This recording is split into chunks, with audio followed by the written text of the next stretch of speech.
I was positioned at the bus stop with my kid on my side, attempting to shield his small hands cozy in the night breeze, when a dark, fancy vehicle stopped ahead of me.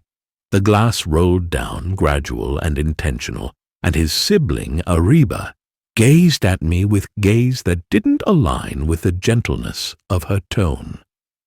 "Enter," she stated. "I must inform you something crucial." I didn't debate. I couldn't. Not after what her relatives had done, and not with the way she uttered it, like a fact was suffocating her. I slipped into the seat, closed the door, and prepared myself. I had no clue my payback was moments away from unfolding. I used to think love made you brave. Now I know it only makes you blind. When I married him, I trusted the quiet promises in his eyes.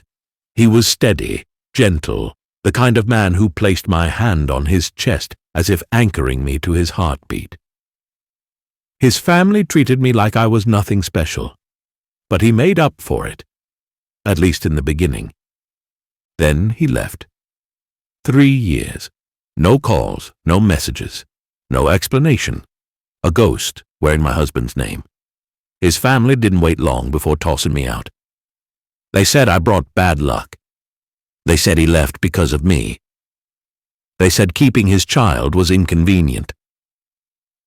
I took their accusations with a cold face and a burning chest. Not once did I let them see how deeply their words sliced, because even then, something in my gut whispered, they know more than they're saying. It began with small things, whispers that stopped when I entered a room, Ariba avoiding my eyes, his mother praying a little too loudly whenever she mentioned sins returning home. And then one afternoon, I found an old phone of his in the storage box they threw at me when they kicked me out. It was dead, but the SIM was still inside. I charged it. There was only one message on it, one. Sent 3 years ago from a name I didn't recognize. He's gone. Do not contact us again. You got what you wanted. I stared at the message until the screen blurred, and then I laughed. Quiet, sharp, disbelieving. They hadn't lost him. They had driven him away. I didn't confront them.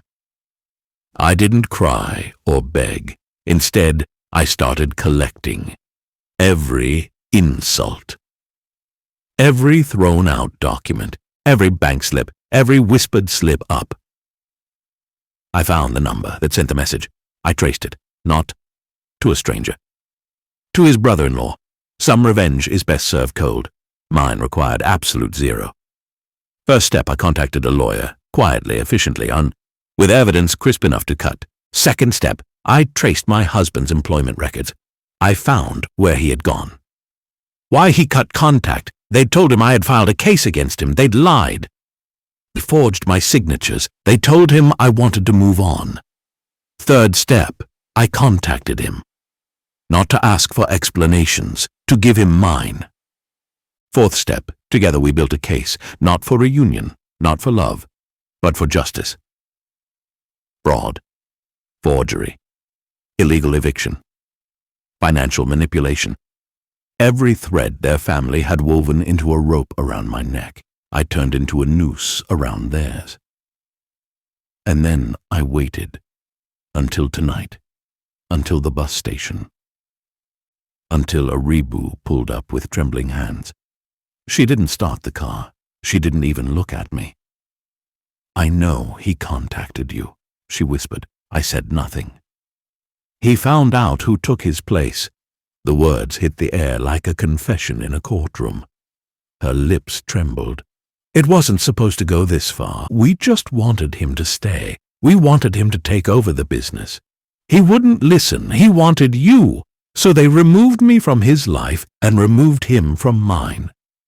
"You forged my signature," I said calmly. "You destroyed my home, and you lied to your own brother."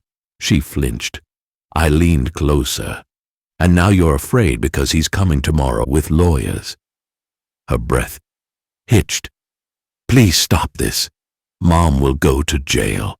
My husband." "Your husband? I interrupted. Should have thought about that before pretending to be me. She covered her face. We'll lose everything. I turned my head toward the window, watching people rush through the station carrying bags heavier than their regrets. That's the point, I murmured.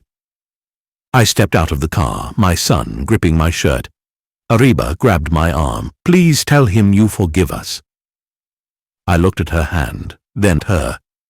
I don't forgive betrayal, I said softly. I correct it. Her knees buckled. She sank into the seat, sobbing into her manicured fingers, the same fingers that had signed my eviction papers. As I headed toward the bus, I sensed something relax within me, something that had been bound in tangles for 3 extended years. Tomorrow would not be the finish. It would be the start. He would face them. They would face the law, and I would finally face a life that wasn't built on someone else's control. My son pulled my sleeve. Mama, where are we going? I smiled. Calm, certain, unafraid. Somewhere better, I said. Somewhere they can